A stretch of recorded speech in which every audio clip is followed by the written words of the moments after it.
Here with me today is Rachel Pimiento, one of a teenage mom na ngayon ay naging successful naman ang kanyang buhay.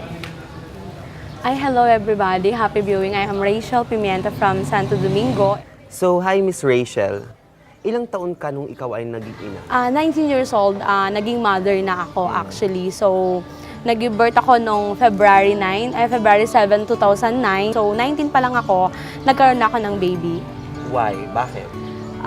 Sabihin na natin na na-in-love ako. Then, naging marupok ang kabataan. Then, nangyari yung hindi ko inaasahan and nabuntis ako at nagising na lang ako na may anak na pala ako.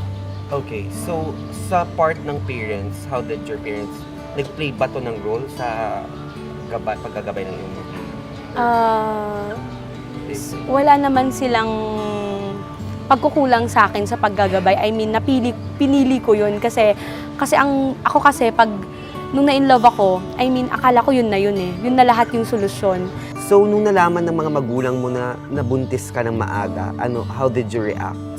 Yung akala nila na sobrang disappointed and actually, yung father ko, tinakwil niya ako for how many months na hindi niya ako kinausap, hindi niya ako kinumusta, para bang sabi niya sa akin, for now on, kakalimutan ko yung may anak ako dyan sa Pilipinas kasi unang-una, yung pangarap mo, sinira mo.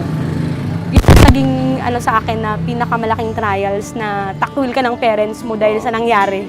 Yung una parang naibigay lahat ng gusto ko nung makabataan ko pa, nung dalaga pa ako, nung wala pa akong baby, lahat na ibigay.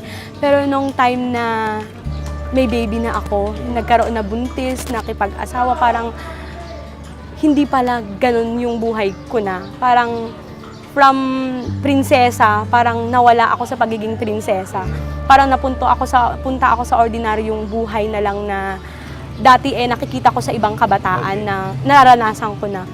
First struggle ko siguro is yung naranasan ko na nagugutom ka kasi buntis ka eh.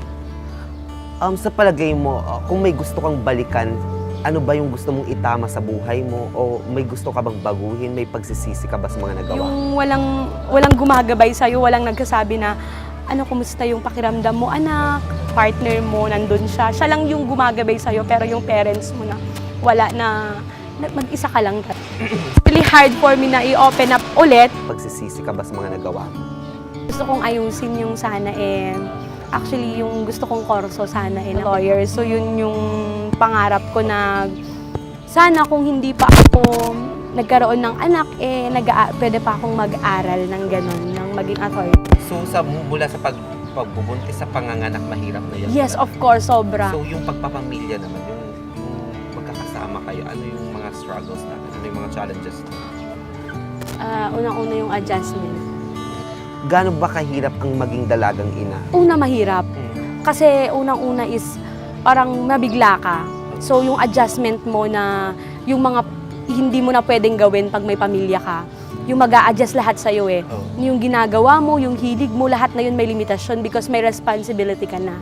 Responsibility na forever na yun sa'yo na dati, nagagawa mo lahat yung gusto mo, kahit umuwi ka ng kahit na anong oras, nagpa-party-party ka, pag may pamilya ka, hindi na yun, lalo na pag ina ka.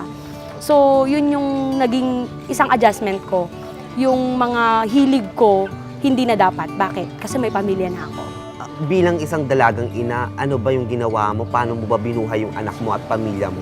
After ng panganak, after ng pagpapamilya, it's okay to share naman sa viewers. Siguro lahat naging mahirap sa akin, pero ang mahirap yung sabihin na lang natin na pinakamahirap sa akin is yung manganak ng mag-isa. Yes, yun yung pagpapamilya na Nung lumabas yung baby ko, ang hirap pala ng umiiri ka ng walang parents. Mahirap pala yung bumabalik sa akin Yung may masakit sa'yo, kaya lang hindi mo ma-share kasi wala kang mapagsabihan. Kasi baka yung mga mapagsabihan mo, baka sabihin nag-iinarte ka lang. Yung walang family na gumagabay sa'yo sa pagpapamilya sa akin. Kasi unang-una is yung disappointment ng parents ko is napakalaki. Hanggang ngayon nire-recover ko pa rin yun. Yung magkakaroon kayo ng problema na kahit na gusto mong lumaban, hindi pwede. Bakit? Kasi nandun ka eh, sa kanila. Kahit na sobrang gusto mo nang magmura, magsigaw-sigaw, yung hindi ka pwedeng lumaban kasi andun ka sa kanya. Yung wala kang mapag-share ng nararamdaman mo kasi unang-una, ayaw mo na malaman ng ibang tao yung ano yung nangyayari sa'yo kasi ang tingin nila sa'yo, mataas yung expectation tapos ikikwento mo sa iba na yung nangyari. Yung pinakamahirap sa akin, yung sa batang ina, tapos ngayon yung responsibility being a father and mother sa baby ko. Okay. Yun yung ngayon, yung mahirap. So at this moment, mag-isa ka nagpapalaki. How old are you, Miss Rachel? Actually, I'm only 22 years old. 23? 22. 22. Oh. Yes. Nagtrabaho ka ba? Or ano bang mga ginawa natin? Pinasukan natin? Unang-una is, buntis sa kabila ako. Yes, yun yung work ko sa fashion. Then after nun, pag meron ka palang pamilya na, or meron ka palang anak, hindi na pala gaya ng dati na umaasa ka sa parents. Oh. What ang ginawa ko lang kasi is in-accept ko responsibility. As in, then after nun, naging 8 months yon, nag-lapse yung kontrata ko. Then, gusto ko pa rin kasi na magtrabaho para mai-provide din sa baby ko yung needs niya. So yun, nag-work din ako as cashier ulit sa isang grocery store dito sa Vigan, isang malaking grocery store. Then after nun, 1 month lang. Then, ang pinakamatagal ko na work is working sa isang finance for almost 3 years. So, doon ako nag-work, yes. Yung dati na hindi ako marunong magtrabaho. Ako, naibigay lahat ng gusto ko. So, nung nagkaroon ako ng anak, nagkaroon ako ng pamilya, natutunan yung anak ko. So, pinapatunayan mo talaga na hindi lang yung mga iba kasi na nagpaalam mo butis nasisira ng buhay nila. At this moment, alam ko masaya ka sa buhay mo. Ano ba pinagkakabalahan ni Miss Rachel? Pwede bang malaman? So, for now, I'm into multi-level marketing. And sa isang klase ng trabaho na unang-una, nakakatulong ako sa mga may pangarap.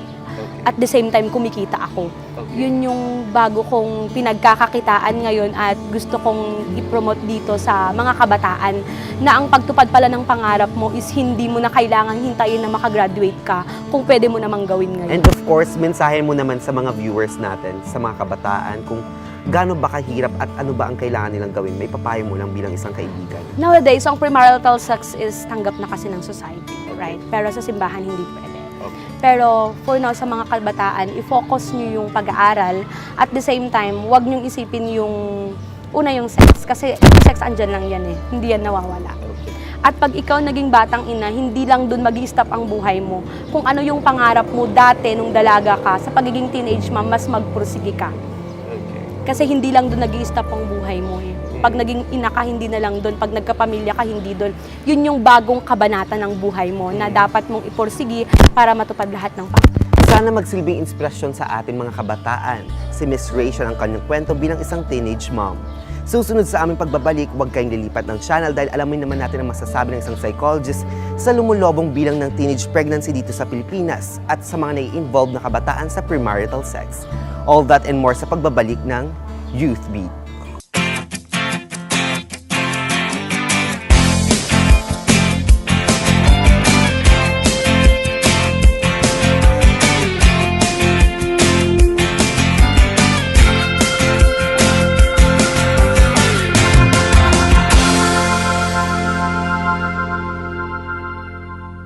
Youth Beat would like to thank the following sponsors.